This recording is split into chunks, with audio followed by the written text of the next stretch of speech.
பச்சை மிளகா ஆகட்டும் இல்லை காஞ்ச மிளகா இந்த சிவப்பு மிளகா ஆகட்டும் சார், இது ரெண்டுமே வந்து உடல் நலத்திற்கு அவ்வளவு நல்லது கிடையாதுன்னு டாக்டர்ஸ் சொல்றாங்க. ஆனா உங்க எண்கணித ரீதியாக எண்கணிதத்திற்கும் உங்களுடைய ஃபார்மேட் நியூமராலஜிக்கும் இந்த மிளகாய் அதுலயும் 2 கேட்டகரி பச்சை சிவப்பு இருக்கு, இதற்கும் இருக்கக்கூடிய அந்த லிங்க் நீங்க நிச்சயமா ஒரு விஷயம் கண்டுபிடிச்சு வச்சிருப்பீங்க. அதை எங்களுக்காக பகிர்ந்துக்கோங்க சார். காஞ்ச மிளகா நம்ம வீட்டில் அனாவசியமாக யூஸ் பண்ணுறோம். நம்ம வீட்டில் ஒருத்தர் மாதிரி நம்ம வீட்டில் ஒருத்தர் அதுக்கு காஞ்ச மிளகா அது இல்லை, அது வீடே யாருக்கும் கிடையாது, அதெல்லாம் யூஸ் பண்ணல, பச்சை மிளகா தான் அப்படின்னு இது நாள் வரைக்கும் எல்லாரும் நினச்சிட்டு இருந்தோம். ஆனால் உண்மை அதுவல்ல. குடல் இருக்கு இல்லைங்களா, குடலுக்குள்ளே சில பேருக்கு அடைப்பு இருக்கும், குடலுக்குள்ளே சில இதெல்லாம் அப்படியே ஒட்டிகிட்டு இருக்கும். அதுக்கு நீங்கள் எதை போட்டாலும் வெளியே வராது. அதுக்கு வந்துட்டு ஆப்ரேஷன் தான் பண்ணணும். இது பொதுவானது. அதை வெளியே கொண்டு வந்து கொடுக்கறதுக்கு ஒரே ஒரு சக்தி பச்சை மிளகாவுக்கு மட்டும்தான் உண்டு. நம்ம உண்மையை நம்ம சில நேரத்தில் தெரிஞ்சுக்கிறதுக்கு பல 100 ஆண்டு ஆய்கள் இருக்குது. அதில் இது ஒன்று எல்லாத்துக்கும் வினோதமாகவும் இருக்கும், ஆச்சரியமாகவும் இருக்கும். யாருக்குமே தெரியலையே இப்படி நீங்கள் சொல்கிறீங்களே இது உண்மையா அப்படின்னா இதுதான் உண்மை. நம்ம காலங்காலமாக காஞ்ச மிளகா தான் சாப்பிட்றோம், அதில் ஒன்றும் இல்லைன்னு நினச்சிட்டு இருப்போம். அதை திறந்து சாப்பிட்டோன்னா அதுதான் அல்சரு, அதுதான் காரம். 8, 17, 26 இவங்க எல்லாம் ஒரு பச்சை மிளகா உண்டான குவாலிட்டி என்ன இருக்குமோ அப்படியே தான் இருக்கும். என்ன குவாலிட்டிங்க? எப்படி பச்சை மிளகா காரமாக இருக்குது, அதை பார்த்தாவே பச்சை மிளகா நீங்கள் ஒன்றும் செய்ய வேண்டாம், போட்டுட்டா அதை சாப்பாட்டில் ஐயா வேண்டான்றோம். அதேமாதிரி இந்த 8, 17, 26 கிட்ட பேசி பாருங்கள், அப்படியே கோவம். அவங்கக்கிட்ட அவ்வளோ சீக்கிரம் யாரும் கனெக்ட் ஆக மாட்டாங்க.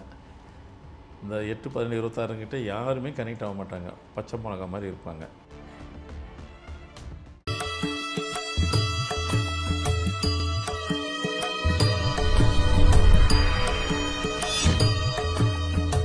ஃபார்மேட் நியூமராலஜியின் அன்பு ரசிக பெருமக்களை சந்திப்பதில் மிக்க மகிழ்ச்சி. பொதுவாகவே நம்முடைய உணவில் ருசியை சேர்ப்பது அப்படின்னு காரத்தை சேர்ப்பது எது அப்படின்னாக்கா மிளகா தாங்க. அந்த மிளகா பார்த்தீங்கன்னாக்கா பச்சை மிளகா இருக்குது, இல்லைனா காஞ்ச மிளகா சிவப்பு மிளகாய் இருக்குது இல்லைங்களா. உணவுக்கு மட்டும்தானா, சுற்றி போடுறதுக்கு திஷ்டி எடுப்பதற்கும் இந்த மிளகாய் பெரும் அளவில் பயன்படுத்துகிறாங்க. யாகங்கள் ஹோமங்கள்லேயும் சில இடத்துல இந்த மிளகாயை வச்சு தான் பண்ணுறாங்க. இவ்வளோ பிரதானமான மிளகாய் நம்முடைய வாழ்க்கையில் என்னென்ன விஷயங்களை நகர்த்துது, இதற்கும் எண்கணிதத்திற்கும் இருக்கக்கூடிய அந்த மேஜிக்கல் லிங்க் தான் என்ன, இது குறித்த நிறைய விளக்கங்களை நமக்காகவே எடுத்துரைப்பதற்காக நம்ம அரங்கிற்கு வருகை தந்திருக்காரு ஃபார்மேட் நியூமராலஜியின் தந்தை டாக்டர் மகாதன் சேகர் ராஜா அவர்கள். வாங்க நேயர்களே, சார் சந்திப்போம். வணக்கம் சார். வணக்கம்மா. சார் சொல்ல வேணாம் சார், நினைச்சாலே அப்படியே காருது சார், அதுதான் மிளகா. கண்ணில் தண்ணி வந்துடும். ஆமாம் சார், மிளகா அப்படிங்கும்போது இப்போ நான் ஓப்பனிங்கில் சொன்ன மாதிரி சாப்பாட்டுக்கும் பயன்படுத்துகிறாங்க, திருஷ்டி கழிக்கிறதுக்கு, சில இடங்களில் ஹோமங்கள், இந்த மாதிரி அதனுடைய பயன்கள் அப்படிங்கிறது பெரும் அளவில் இருக்குது இல்லைங்களா. இப்போ என்னுடைய பிரதானமான கேள்வி என்னன்னாக்க, பச்சை மிளகா ஆகட்டும் இல்லை காஞ்ச மிளகா இந்த சிவப்பு மிளகா ஆகட்டும் சார், இது ரெண்டுமே வந்து உடல் நலத்திற்கு அவ்வளவு நல்லது கிடையாதுன்னு டாக்டர்ஸ் சொல்கிறாங்க. ஆனால் உங்கள் எண்கணித ரீதியாக எண்கணிதத்திற்கும் உங்களுடைய ஃபார்மேட் நியூமராலஜிக்கும் இந்த மிளகாய் அதுலேயும் 2 கேட்டகரி பச்சை சிவப்பு இருக்கு, இதற்கும் இருக்கக்கூடிய அந்த லிங்க் நீங்கள் நிச்சயமாக ஒரு விஷயம் கண்டுபிடிச்சு வச்சுருப்பீங்க. அதை எங்களுக்காக பகிர்ந்துக்கோங்க சார். நான் நினைக்கிறது பச்சை மிளகா அது சொன்னாவே கண்ணிலே தண்ணி வந்துடும் போல இருக்குது. கிட்ட கொண்டு போனாவே அது ஒரு அப்படி நினச்சிக்கிட்டு இருக்கிறோம். அதெல்லாம் ஓகே. ஃபர்ஸ்ட் ஆஃப் ஆல் வந்துட்டு பச்சை மிளகா அதனுடைய நம்ம நான் எங்கே போகிறது, என்னுடைய பார்ன் அண்ட் ப்ராட்டப் எங்கே தெரியுமா அப்படின்னு நம்ம சொல்கிறோம் இல்லைங்களா. அது எங்கேன்னு கேட்டிங்கன்னா நம்ம இந்தியா கிடையாது, அது வெளிநாடு வெள்ளைக்காரன். அது பச்சை மிளகாயா சார்? ஆமாம். அவன் பச்சை நமக்கு காரம் நம்ம சாப்பிட்டு பழகிறதுனால நம்ம காரத்துக்கு பதில் அப்போ மிளகு தான் சாப்பிட்டுருந்தோம், பெப்பர் தான். அவன் என்ன பண்ணிட்டான், உங்களுக்கு காரம் தானே தேவை சொல்லிட்டு பச்சை மிளகாவை நம்ம நாட்டில் உள்ளே கொண்டுட்டான். பல நூறு ஆண்டுக்கு அதை கொண்டு வந்துட்டு மிளகு அவன் எக்ஸ்போர்ட் பண்ணிக்கிட்டான், அவன் வச்சுக்கிட்டான். எது நல்லதோ அதை எடுத்துக்கிட்டாங்க. அது எப்பவுமே அவன் அப்படி தான் செய்வான். நம்ம வந்துட்டு மிளகாயை வந்துட்டு நமக்கே உரியாதுன்னு நினச்சிக்கி நம்ம பண்ணிகிட்ருக்கோம். இது பல 100 ஆண்டதுனால அது அங்கேயே சரியாக போயிடுச்சு. இதுதான் உண்மை. இந்த சீக்கிரட்டு எத்தனை பேருக்கு தெரியும்னு தெரியல. நான் அது வரைக்கும் கேட்டதே இல்லை சார். இது உண்மை. சரி, அது இருந்துட்டு போகுது. இது பல 100 ஆனதுனால நம்மளது தான் மிளகா, நம்ம நாட்டு மிளகா இருந்துட்டு போகுது. இந்த பச்சை மிளகாவும் சிவப்பு மிளகாவும் பொதுவாக வந்து பச்சை மிளகாவும் காரம் அதிகம் சாப்பிட்டாவே அல்சர் வரும். காரம் அதிகமாக சாப்பிட்டோம்னாக்கா அது குறிப்பாக பைல்ஸ் உள்ளவங்க தொட்டாங்க முடிஞ்சுது, கண்ணால் கூட பார்க்கக்கூடாது. அவ்வளோதான். அவங்க கிட்ட அந்த உள்ள வெதர் சீடு இருக்குல்ல, அந்த ஒரு சீடு கூட அவங்களுக்கு உள்ளே டச் பண்ணவே போதும், பிளட்டு அடித்து இது பண்ணிடும். அப்போது பச்சை மிளகாவை தொடக்கூடாது. அப்போ காஞ்ச மிளகா அது ஒன்றும் இல்லைங்க, நம்ம என்னங்க இப்போ குழம்புலாம் வைக்கிறோம், எல்லாம் தாளிக்கிறோம். காஞ்ச மிளகா நம்ம வீட்டில் அனாவசியமாக யூஸ் பண்ணுறோம். நம்ம வீட்டில் ஒருத்தர் மாதிரி. நம்ம வீட்டில் ஒருத்தர் அதுக்கு காஞ்ச மிளகா அது இல்லாத வீடே யாருக்கும் கிடையாது. அதெல்லாம் யூஸ் பண்ணல, பச்சை மிளகா தான் அப்படின்னு இது நாள் வரைக்கும் எல்லாரும் நினச்சிட்டு இருந்தோம். ஆனால் உண்மை அதுவல்ல. காஞ்ச மிளகா தான் உண்மையிலேயே வந்து சாப்பிட்டா அல்சர் வரும். பச்சை மிளகா அல்ல. காஞ்ச மிளகா தான் உண்மையான காரம், பச்சை மிளகா அல்ல. சார் இது பச்சை மிளகா 2 போட்டாலே அவ்வளோ காருது, காஞ்ச மிளகா 4 6 போட்டால் கூட அதுக்கு ஈக்குவல் வர மாட்டேங்குது சார் சமைக்கும்போது. ஆமாம் ஆச்சுங்களா. அதேமாரி ஒன்றும் இல்லை, இந்த மிளகா இருக்கு இல்லை, மோர் மிளகான்னு கூட சொல்லுவாங்க. அது சாப்பிட்றதுக்கு நல்லாயிருக்கும். அது காஞ்ச மிளகாவோட கொடூரமானது அது. அதனால் வந்துட்டு பச்சை மிளகா வந்து யார் யாருக்கெல்லாம் அது வந்து சரியாக ஆக்குது. உண்மையிலே பச்சை மிளகாங்கிறது பொதுவாக நம்ம சொல்லுவோம்ல, ஒரு வாழ்க்கைங்கிறது எல்லாமே கலந்து. அதனால தான் வந்துட்டு உப்பு, மிளகு, கசப்பு, துவர்ப்பு இப்படிலாம் நம்ம சொல்கிறோம் இல்லைங்களா. காரம் அப்படின்றாங்க இல்லையா. இந்த பச்சை மிளகா தான் அதில் சொல்லுவாங்க, காஞ்ச மிளகா இல்லை. இந்த பச்சை மிளகா என்னென்னு கேட்டிங்கன்னா உண்மையிலே உடலுக்கு நல்லது. யாருன்னா கேட்டாங்க, இவர் என்ன நல்லா தான் பேசிட்டு இருந்தார், என்ன ஆச்சு அப்படின்னு கூட நினைப்பீங்க. குடல் இருக்கு இல்லைங்களா, குடலுக்குள்ளே சில பேருக்கு அடைப்பு இருக்கும். குடலுக்குள்ளே சில இதெல்லாம் அப்படியே ஒட்டிகிட்டு இருக்கும். அதுக்கு நீங்கள் எதை போட்டாலும் வெளியே வராது. அது அதுக்கு வந்துட்டு ஆப்ரேஷன் தான் பண்ணணும். இது பொதுவானது. அதை வெளியே கொண்டு வந்து கொடுக்கறதுக்கு ஒரே ஒரு சக்தி பச்சை மிளகாவுக்கு மட்டும்தான் உண்டு. ஏன்னா பச்சை மிளகா வெறும் மிளகா நினைக்கிறோம், அதுக்குள்ளே ஒரு திரவம் இருக்குது. இந்த திரவத்தை வெளியே கிளியர் பண்ணுறதுக்கு பச்சை மிளகாவுக்கு மட்டும்தான் உண்டு. குடல் பிரச்சனை உள்ளவங்களுக்கு நீங்கள் பச்சை மிளகா முதல்ல ஒரு 4 நாள் சாப்பிட்டாக்கா அப்படி இருக்கும். அப்புறம் பார்த்திங்கன்னா பச்சை மிளகா அது காரமே இருக்காது, சல்லுன்னு இருக்கும். நீங்கள் கிராமம் பக்கத்துலலாம் போயிட்டீங்கன்னா, இப்போ செய்கிறாங்களான்னு தெரியல, பழைய சாதம் வச்சுக்கிட்டு சாப்பிட்றதுக்கு பச்சை மிளகா நேராக கடிச்சு சாப்பிடுவாங்க. இந்த கூழுக்கு கூட வச்சுருப்பாங்க சார். வெங்காயத்தை சாப்பிடுவாங்க. அது வெங்காயம்னா சின்ன வெங்காயம் தான். சின்ன வெங்காயம் வந்து மெடிசனு, அதுதான் உடம்புக்கு நல்லது. அது நிறைய குணம் பண்ணோம். அது மருத்துவம் குணம் வாய்ந்தது. பெரிய வெங்காயம் அது இல்லை, நமக்கு நறுக்கிறதுக்கு ஈஸி பெரிய வெங்காயம், அதனால் அதை யூஸ் பண்ணிக்கிறோம்.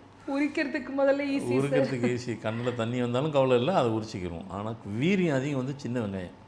இதெல்லாம் நமக்கு தெரிஞ்சால் கூட செய்ய மாட்டோம், அதை விட்டுருங்க. அப்போ இந்த மிளகாங்கிறது இல்லை, எல்லோரும் நினச்சது பச்சை மிளகா, அது மெடிசன். அது மெடிசன் மாதிரி நம்மளை காப்பாற்றும். நீங்கள் 4 நாள் தொடர்ந்து சாப்பிட்டுட்டு 5ஆவது நாள் சாப்பிட்டு பாருங்கள், உங்களை ஒன்றும் பண்ணாது. சார் நீங்கள் பாட்டு கேமரா முன்னாடி பேசுறீங்க, இப்போ உங்களுக்கு கொடுத்துருவேன், சாப்பிட்ருவீங்களா சார்? கொடுங்க, சாப்பிட்ருவேன், ஒன்றும் பண்ணாது. அப்படி கேட்டால் விட நான் சாப்பிட்ருவேன், அதெல்லாம் ஒன்றும் பண்ணாது. அதுக்காக நான் அதே சாப்பிட்றலாம் கிடையாது, ஒன்றும் பண்ணாது அதனால் சாப்பிட்றேன். காஞ்ச மிளகா சாப்பிட்லாம் சத்தியமாக முடியாது ஏங்க, அது ஒன்றும் பண்ணாது. ஆனால் அப்படி தான் நினச்சிக்கிட்டு அதிகமாக நம்ம யூசேஜ் ஃபுல்லாக காஞ்ச மிளகா தான். வறுக்கிறது, பொரிக்கிறது, பண்ணுறது, அது பண்ணுற எல்லாத்தையும். அப்போ மொத்தமும் இந்த காரத்தை நம்ம இந்த சிகப்பு மிளகா அதிகம் சாப்பிட்டு தான் அல்சர் வருது, பச்சை மிளகா அல்ல. இதை வந்து தமிழ் சித்த வைத்தியம் உள்ளவங்களை போய் கேட்டால் ஆமான்னு சொல்லுவாங்க. ஏன்னா அவங்களுக்கு தெரியும் தானே, அவங்களுக்கு தான் தெரியும். அது நம்ம உண்மையை நம்ம சில நேரத்தில் தெரிஞ்சுக்கிறதுக்கு பல 100 ஆண்டு ஆய்வுகள் இருக்குது. அதில் இது ஒன்று. எல்லாத்துக்கும் வினோதமாகவும் இருக்கும், ஆச்சரியமாகவும் இருக்கும். யாருக்குமே தெரியலையே இப்படி நீங்கள் சொல்கிறீங்களே இது உண்மையா அப்படின்னா இதுதான் உண்மை. நம்ம காலங்காலமாக காஞ்ச மிளகா தான் சாப்பிட்றோம், அதில் ஒன்றும் இல்லைன்னு நினச்சிட்டு இருப்போம். அதை தொடர்ந்து சாப்பிட்டோன்னா அதுதான் அல்சரு, அதுதான் காரம். காஞ்ச மிளகா சும்மா சாப்பிட்டா ஒன்றும் தெரியாது. அதாவது நமக்கு காரங்கிறது வந்து வேறு, அதனுடைய பின்விளைவுங்கிறது வேறு. காரம் எடுத்திங்கன்னா காஞ்ச மிளகா பச்சை மிளகா தான் காரம். பின் விளைவுன்னு எடுத்திங்கன்னாக்கா காஞ்ச மிளகா தான் பின் விளைவு. காரமாக வா அப்படிங்கிற மாதிரி இருக்கும். அப்புறம் 4-5 நாள் அப்புறம் ஒன்றுமே இருக்காது, அது காரமே இருக்காது பச்சை மிளகா. அது ஒன்றும் பண்ணாது, நம்மளை நல்லது தான் பண்ணும்.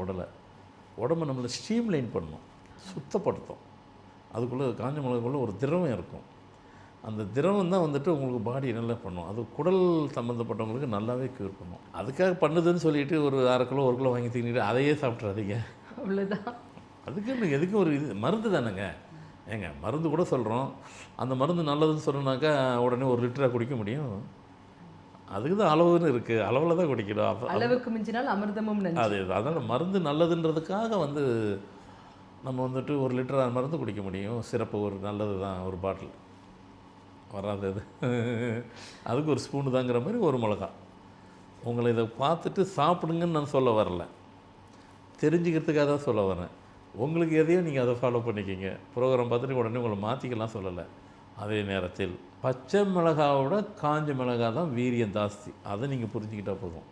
அப்போ இனிமேல் நாங்கள் காஞ்ச மிளகா யூஸ் பண்ணி பச்சை மிளகா யூஸ் பண்ணிக்கலாமா? தாராளமாக. அது ஒன்றும் பண்ணாதா? ஒன்றும் பண்ணாது. அப்போ காஞ்ச மிளகா யூஸ் பண்ணக்கூடாதா? ஏன்னா நாங்கள் அதிகமாக யூஸ் பண்ணுறோம். அதுதான் நம்மளை பல இதை கொண்டு கொடுக்குது. இதை தமிழ் சித்த வைத்தியர்கள் உள்ளவங்களை போய் கேட்டு பாருங்கள், ஆமான்னு சொல்லுவாங்க. கரெக்டாக சொன்னார். அப்போ இன்னும் பண்ண நம்ம ரொட்டீனாக உள்ளதை நம்ம செஞ்சு பழக்கப்பட்டுட்டோம். இதை போய் இது ஒரு ப்ரோக்ராம் போய் இது யாருன்னா உட்காந்து பேசிகிட்டு இருக்கார் பாரு இவர் அப்படின்னு கூட நினைக்கலாம். நமக்கு தேவையானது நம்பர் மூலயமாவும் சொல்லலாம், சப்ஜெக்டாகவும் சொல்லலாம். அப்படியே எண் கணிதத்துக்குள்ளே இதில் கனெக்ட் பண்ணுறோம் பாருங்கள். 8, 17, 26 இவங்க எல்லாம் ஒரு பச்சை மிளகா உண்டான குவாலிட்டி என்ன இருக்குமோ அப்படியே தான் இருக்கும். என்ன குவாலிட்டிங்க? எப்படி பச்சை மிளகா காரமாக இருக்குது, அதை பார்த்தாவே பச்சை மிளகா நீங்கள் ஒன்றும் செய்ய வேண்டாம், போட்டுட்டா அதை சாப்பாட்டில் ஐயா வேண்டான்றோம். அதேமாதிரி இந்த 8, 17, 26 கிட்ட பேசி பாருங்கள், அப்படியே கோவம். அவங்கக்கிட்ட அவ்வளோ சீக்கிரம் யாரும் கனெக்ட் ஆக மாட்டாங்க. இந்த 8, 17, 26 கிட்ட யாருமே கனெக்ட் ஆக மாட்டாங்க. பச்சை மிளகா மாதிரி இருப்பாங்க.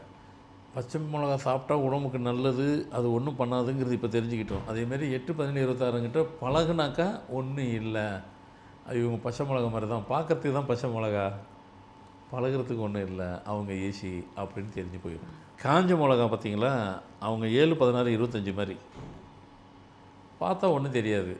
உள்ளே போய் பார்த்தீங்கன்னா கனெக்ட் பண்ணி பார்த்தீங்கன்னாக்கா அவ்வளோ வீரியம் அதுக்கு இருக்கிற மாதிரி இவங்ககிட்டையும் இவங்களால நிறைய தொந்தரவு இருக்கும். இந்த 2 நம்பரும் கனெக்ட் பண்ணுறது பற்றிக்காக சொன்னேன். சரி, அப்படின்னு எல்லா நம்பருக்கும் சொல்லிடுவீங்களா? அதெல்லாம் வெண்டைக்காய் கத்திரிக்காய் எல்லாம் சொல்லிடுவேன். அப்புறம் இவர் என்ன சப்ஜெக்டை இதை விட்டுட்டு அதுக்கு போயிட்டாருன்னு இருக்கும். இன்றைக்கி இது போதும். ஓகே, எல்லாத்துக்கும் அது ஒரு கனெக்டிவிட்டி தான். இதெல்லாம் நாம் இப்போ தெரிஞ்சுக்கிற மொழியை கடவுள் எல்லாத்தையும் ஒன்றா தான் போட்டுக்கிட்டாரு. ஒரு பேரை பிரிச்சுக்கிட்டாரு, ஊரை பிரிச்சுக்கிட்டோம், பொருளை பிரிச்சுக்கிட்டோம், இப்படி வச்சுக்கிட்டோம். ஆனால் கூட்டி கழிச்சு பார்த்தா எல்லாம் ஒன்றோட ஒன்று இன்டர் கனெக்ஷன் இருக்கத்தான் செய்யும்.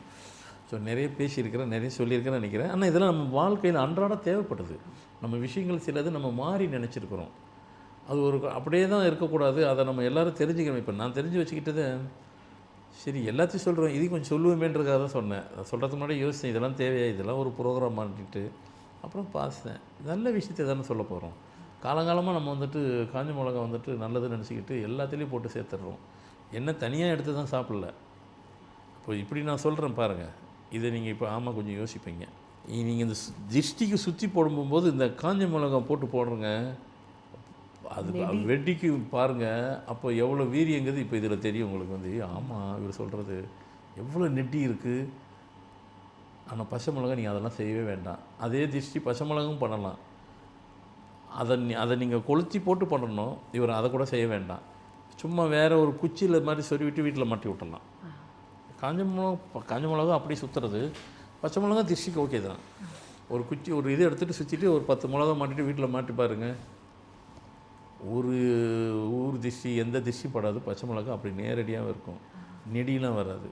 அழகாக பார்த்தா அதை பார்த்தாவே ஏற்கனவே நம்ம பயப்படுறோம் இல்லையா, இதை வேறு மாட்டி என்னென்னமோ மாட்டி வச்சுருக்கிறேன்ட்டு இந்த பயத்தில் ஓடி போயிடுவான். ஆனால் உண்மை அதுதான்.